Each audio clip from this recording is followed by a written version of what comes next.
This is the AIDS Memorial in Cawthra Square Park, and it came about as a result of Michael Lynch writing an article in Extra in 1987. In the early days, and even now, there was really a silence around the issue of AIDS, and people who had AIDS were doubly stressed by the fact that they couldn't talk about it, and their deaths were not acknowledged in Toronto. Oftentimes, the family would come and the funeral would be in another city, and people here wouldn't even know where the grave was.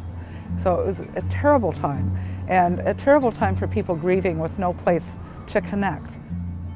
Lesbian and Gay Pride Day in June of 1988, the first temporary memorial was installed in Cawthra Square Park, up at the front of the building. Figures registered 1,000 deaths in Canada. Today we have 200 names plus who have been registered with us, but the memorial is to all 1,000. These have died, these we remember. It attracted thousands of people, even at the very beginning, and there was a real groundswell of support for building a permanent memorial. So by 1991, Michael had written up the terms of what was needed for a permanent memorial, and there were a lot of very specific needs.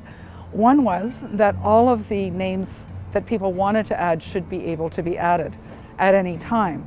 There also had to be a garden around it because this is a park, and Alex Wilson, who passed away in 1993, was on the committee to decide which would be the winning submission, and also designed the original garden for the memorial. So there's a couple of people, Michael Lynch and Alex Wilson, who were involved at the very beginning and whose names appeared shortly after it was erected. Currently, we're standing in Cawthra Square Park behind the 519 Community Centre, and this is where the Vigil happens in Toronto. The memorial is here, and then the Vigil stage is just off here to the right of me. The original Vigil started in December 1985. It was held on World AIDS Day, which is December 1st. It was a group of about 50 people that just happened to come together. And it started down at the AIDS Committee of Toronto, down the street, down at Church and Carleton. And the group just kind of made its way up Church Street. So it wasn't really set in the park here. That happened later.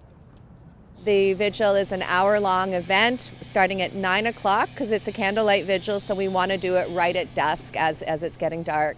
It's a space where the audience is very much involved. We have about 5 performers that will walk up behind the memorial here, behind the stage. We have candle lighters that light candles for categories such as hope and solidarity and strength and unity. So they step forward off the stage and spread the light into the audience, and it's a really beautiful moment. We use the symbol of candle to bring HIV out of the shadows of stigma and discrimination too. And candles are also widely known as representatives of a symbol of loss and remembrance too.